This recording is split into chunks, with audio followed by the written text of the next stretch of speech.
Ahk Sair, Ahk Sair, Ahk Sair, Ahk Sair, Ahk Sair, Ahk Sair, Ahk Sair, Ahk Sair, Ahk Sair, We are here at Loudmouth Brooklyn. We just witnessed an amazing show by Ahk Sair. He is a multidisciplinary artist from the Bronx.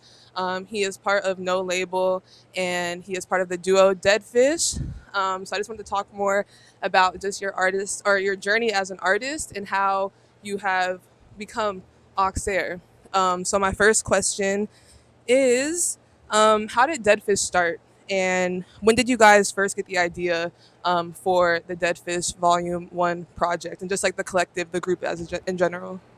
Uh, I I guess I met Perry randomly. Like he just hit me up, like I guess like 3-4 years ago, about some music. He was listening to my first project. He was like one of my first like people. He was one of the first people that really like took a liking to my music. Like that really wanted to like work with me and shit. Like I guess not work with me, but like wanted to work and like kind of develop together and shit. Like I was always going to his crib and we was just working, and then we ended up just having mad music after a while, after a few months. And I guess Dead Fish came about. We was just sitting on the couch and we was just looking at all the music we made, and we was trying to figure out names for the album. And I was just like, because I was listening to some mock homie, and he said some shit about some analogy about fish in the mainstream. Y'all know why we call it dead fish? Because the motherfuckers that float to the top and are in the mainstream, they shit is dead.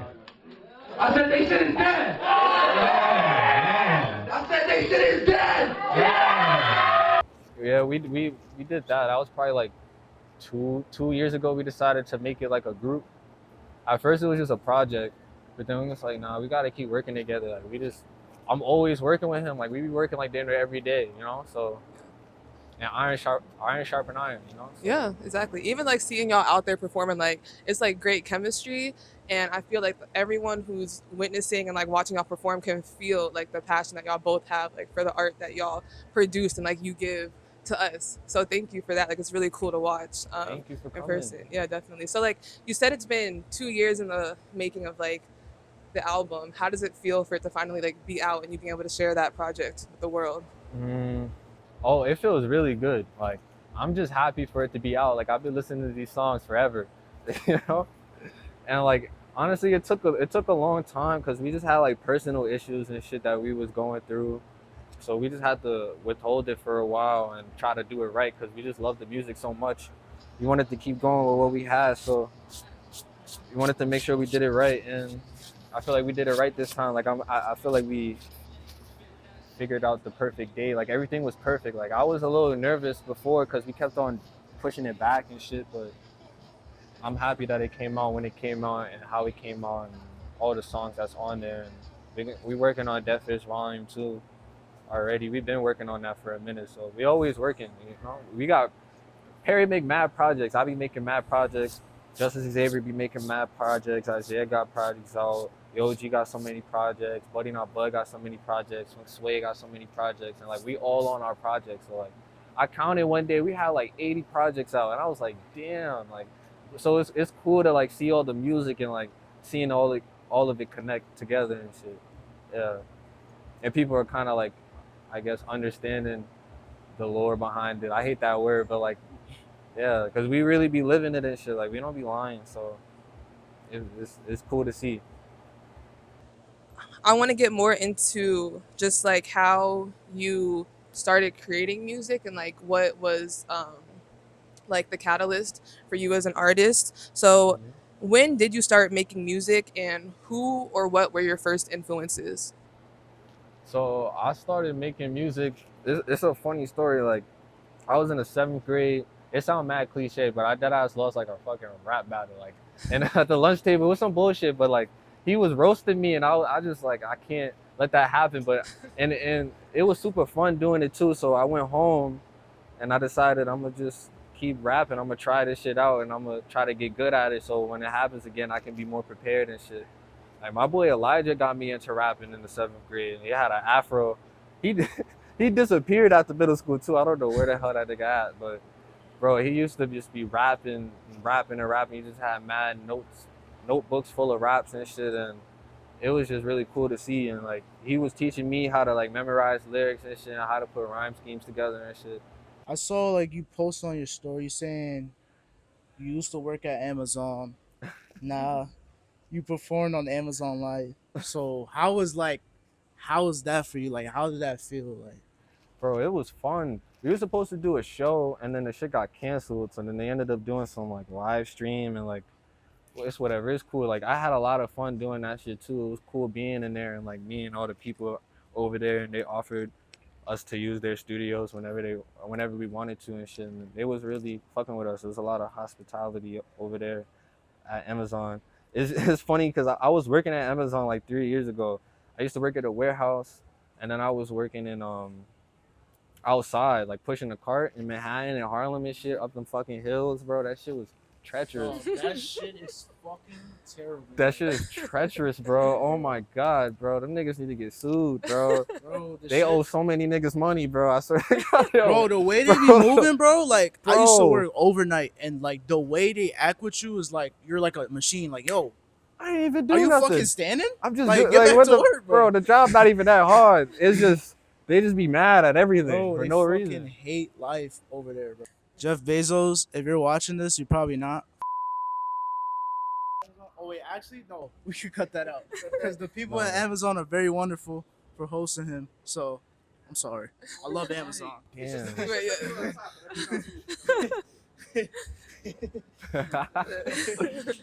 yeah.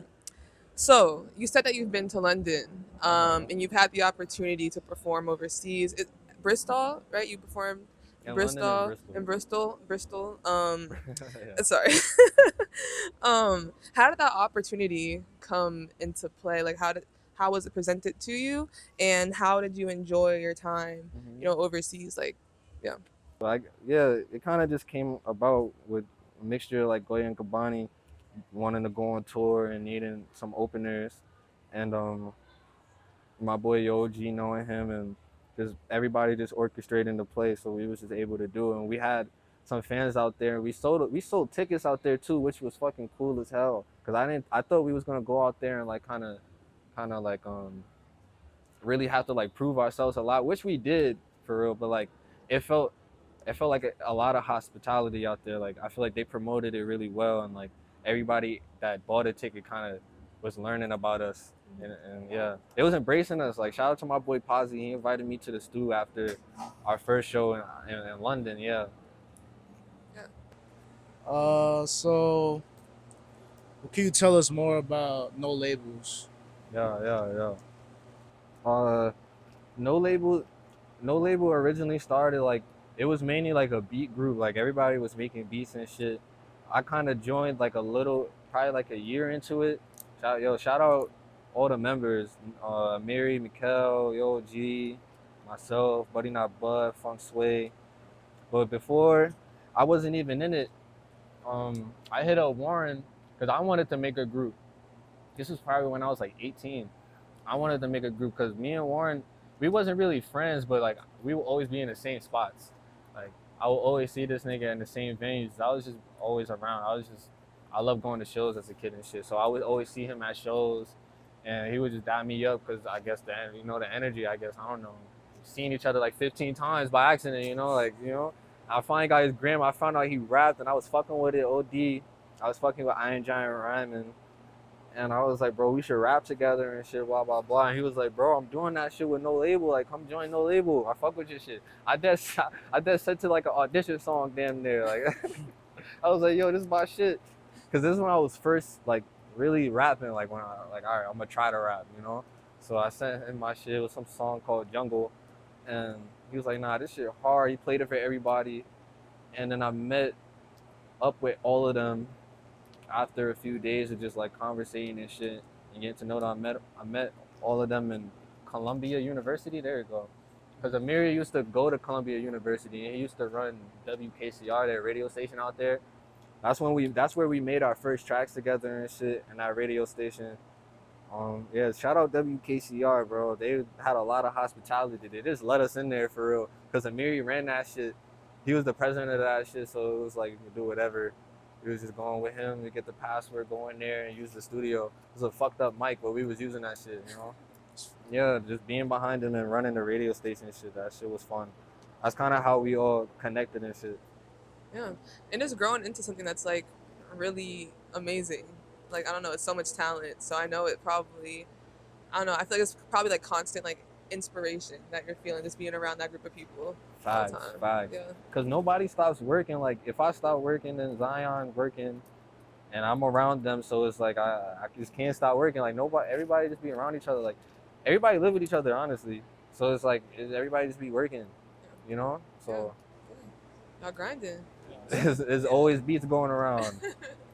So it's like, I know you was talking about earlier, like iron sharpening iron. Yeah. So it's like, when you're with them, how is it that you guys sharpen each other iron? Is it more like a camaraderie, or is it more so like, let's just come together and let's just make music, like let's just chill, you know? It's a little bit of both. Like a lot of the times, a lot of our best songs come from us just chilling. Like we just be chilling and making random music, and it be so hard. And like camaraderie, of course, like we all appreciate each other's music because we all know each other's stories and stuff, and we've been around each other's family. Like those are really my brothers. Like they know my mom, I know their moms and shit. I know their dads and shit. Like, you know, so we really be around each other, birthdays, holidays. I be at the family reunions and shit with Isaiah now and shit. So it's like we always working and is always next to each other and shit. And Isaiah comes from a big musical family and shit. So like they be giving us advice and like teaching us little things, and yeah, you know. Yeah. Like, so since you said you was making music since you were younger, like, is there songs that like you yourself cringe at, but like other people fucking love? Like, Oh hell yeah! Oh my god, Bronx '99. Oh, that's off God is a DJ. That song be killing me. I think that's just like human nature. Like, Yeah. if you make anything, you're gonna look back at your old shit.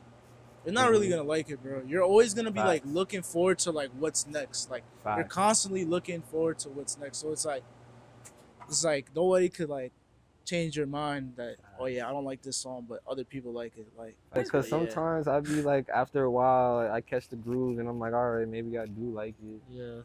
But I'm real harsh on myself with like what I put out and shit. Like I want it to be good, you know? Yeah.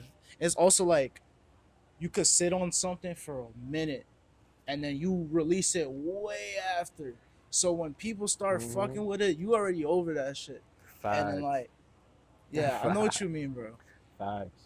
That's really why I like that Dead Fish a lot, cause like we was making that project for so long, and a lot of those songs are a little old, and like they still resonate with me, and like I still really like them. I like performing them and shit. So that's my like confirmation that it's like, all right, like it's a good album. Yeah, it's a great album. Thank it's you. amazing, top tier. Yeah. Thank you. If you could describe your music style, how would you describe it? Unique to me, honest, sharp. Yeah, it's just me. It's just me. It's like it's just an expression of what I like to hear and like what I want to say and shit. Like even if I wasn't dropping music, I would still be making music. Like. Yeah, we were like inside with Sam earlier, and we're talking about the breakdown that we're doing next week, and he was just saying that there are people who try to be like rappers and artists, but there's some people that are just inherently, you know, artists. And like he was like referring to you like when we were talking about that. And like, yeah, I think the audience and people can like really see that like genuineness when like they're listening to your music and like consuming your art, because it's like it makes them feel something. You know, a lot of people are just trying to, you know, make a quick buck or like, you know, get clout, whatever. But there's some people who are really just in it for the game and for the love of the game and like the love of the art. So like props to you for being able to turn your passions like into something that you can benefit off of, whether that's financially, whether that's like socially, whether that's just like benefiting off of it because like it makes you feel like a better person or makes you a better person. Like props to you for being able to kind of mesh those and create something out of it to like help yourself as well. Thank you so much for that. Like we've done this venue damn near so many times. Me and OG performing here the most out of any artist. So like it's just a lot of love here, and I appreciate this building. I appreciate Sam. Yeah. I appreciate Loudmouth and everybody that works here, all the hospitality throughout the years and shit, like hanging up on my homies' paintings and shit. Like, shout out my boy Cash and my boy Virgil. Like, they all their paintings in Loudmouth. That's my boy Cash, my boy Virgil. It's like really like a home for us for real. Like, Sam allowing us to be in his space so many times, no problem, and like getting us on bills and shit, and like, you know, all the working and moving parts to make what we doing happen. Like, I appreciate everything. Yeah. Shout out Sam. Like Shout out he's Sam. honestly very much an inspiration. Like Facts, man. I want to be like Sam when I grow up, bro. yeah. I used to want to run some shit like Loudmouth when I was a kid. Like, I used to dream of some shit like Loudmouth. And then I ran into Loudmouth, and it was crazy. Because I was like, bro, I want to do some shit like this. Before Adam 22 went crazy, I was like, I like No Jumper. It's cool. I No, like the whole aesthetic of it. I know what you mean. Yeah, like, it's cool. It's yeah. a hip-hop podcast, bike shop, Yeah. mad rappers being it. That's a cool thing, but they be wilding. Because But there they was be yeah, cool. It's a cool thing. there was It's a that cool era. idea. There was that era. I know what you mean. That it was like it wasn't the parade content. It was just yo, I'm gonna get this rapper on here. Facts, bro. I'm gonna get this BMX rider here. Facts. We just gonna chop it up. It's just vlogs. Like, imagine Yeah. Loudmouth just mad vlogs and shit. Niggas just going throughout their day, like old Lil Pump. Niggas like 16 in there. Like, Yeah, feel me? bro. Like, that shit was cool to watch. And I always wanted to open some shit like that. And I found this, and I was like, damn, this is hard. And he gave us the opportunities. So, you know, just throw shows here a lot. You know, it's fire. Dead or alive, who's somebody you would want to make a song with? Dead or alive? We'll start with dead. Probably. I want to make a song with Kurt Cobain, because I want to put him out. I want him to change the whole genre. Like, I want Kurt Cobain on some whole other shit. It's hard. Alive, I really want to make music with like Frisco, of course, like a Lucid, Arm & Hammer, Euro Droog, JPEG Mafia, Earl. There's so many people, bro. Like, fucking bro, I would love, bro. Danny. If I had a song with Danny Brown, I would complete my career. I wouldn't give a fuck about it. I would just be that would make me happy. You know, I love Danny Brown's music. XXX is a classic. Oh yeah, we're at the BYOBF. Yo. Bring your own best friend. Be your own best friend. Yes, yo. be your own best friend. My bad. Yo, be yo, your own yo. best friend. I was gonna mess it up when I said it. Be your own best friend. Bro, people be messing it up. Yo, it's cool though, because the acronyms is still there. I like people's like creative acronyms, because people be saying different shit every time, and it'd be like, it just be fun. Like, nobody be getting mad. It's like a running joke to us. It'd be funny. But yeah, we're at the Be Your Own Best Friend show. How can Yo.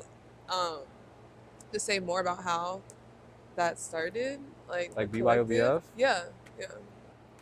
Perry always was saying BYOBF, like just in his songs and his stories, and it kind of became like a little movement with his music and stuff. And I was watching him doing all that shit when I first met him, and it wasn't really anything. It was just a saying when I first met him. He was trying to turn it into something, but he didn't really know. I was like, we should try to make like a record label creative agency and like help people with their projects and like help make music with people and throw shows and shit and like try to just have fun.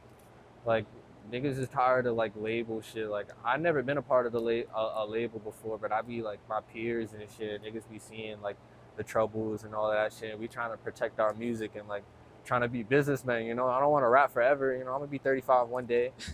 You know, I want to try to be behind the scenes one day, and like I hope to like sign an artist one day, and like if I get big enough, you know, like that's my goal, you know. That's the long-term goal, and like just continue. Like, I'm inspired by like Backwoods Studios and like 10K and of course like Cash Money and shit, like all of those fucking all of those collectives and like record labels and shit where they was like pumping out projects and helping each other with their music and shit. That shit is so hard to me, like, and it all came natural for real too. So it was just like once we all had the pieces together, we was looking around, it was like, nah, we gotta do some shit, like do something cool. And we threw that fucking, after Perry beat cancer and shit, because he had cancer, he dropped 5 albums while he had cancer, and he kind of like, that really what blew him up for real. And we did a gallery because he was painting all throughout his cancer experience, and we threw a gallery, and you know, we kind of like seen the impact that niggas had and shit, and it was cool. And everybody was new. We didn't even know everybody knew the music because Perry didn't really do no shows for real. Like he kind of just started performing like last year for real. So like we didn't really know people knew the music, and like so we just decided to throw a festival. We sold like 250 tickets, and we did Mercury Lounge, and that shit was hard, and like they was really fucking with it, and I feel like we grew a real big fan base from that. It's just like a lot of performing at the right time and like doing the good build-ups and shit. Like I don't know how I performed in London. I'm not Justin Bieber or nothing, but like I went out there and we promoted it well enough, and people that heard about it fucked with the music, so then they like, you know, they fucked with me, and like they gave me a lot of hospitality out there, and it was hella cool. Same thing with out here, like niggas didn't know the music. We kind of just went on stage. And shit, and like was rapping. Yeah, we was rapping, and that's how people kind of started to learn the songs. All right, well, we're about to wrap up the interview, but I had one last question. So, for the next kid who's like in the cafeteria and loses a rap battle and like is inspired to rap and like improve his skill, what would you say to them? What's some advice that you have for the next generation of upcoming artists? Don't hold up for no nigga, man. Just stay on your P's and Q's. It ain't what it seems. Do you? Just rap. Try to make the best music that you can possible, and try to find happiness within that, because like nothing is ever promised, you know. Take your opportunities and be grateful, and just keep working, bro. Just every day, just try to do something, you know. All right, well, thank you for sitting with us and like allowing us to pick your brain a little bit about your artistic like background and everything. Yeah, we're Avenue A, Avenue for Anything, and we will be hosting a breakdown session with Ahk Sair next Saturday at Mushtari Cafe in Harlem. And we'll be we'll be breaking down some of his music, so definitely pull up, bring your friends, and it's free as well. We're gonna have some custom drinks made after Ahk Sair. We're also gonna have a live painter as well who'll be painting the vibes of the music and everything. So it's gonna be a real intimate setting, real cool. So definitely pull up. But yeah, thank you again so much. Congratulations again for a successful album release, and we look forward to seeing you next week. I'm sorry. Thank you for having me. Yes. Woo! And it ain't what it seems. Yeah. I ain't been feeling good since yesterday, because she wanted to party in a special way. I let the light follow me since yesterday. I let business take me home.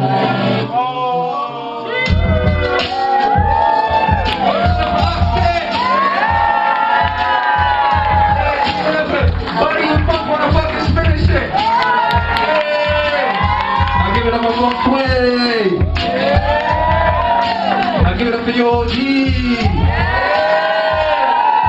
Now give it up for me. Let's go. Thank you guys for being so nice.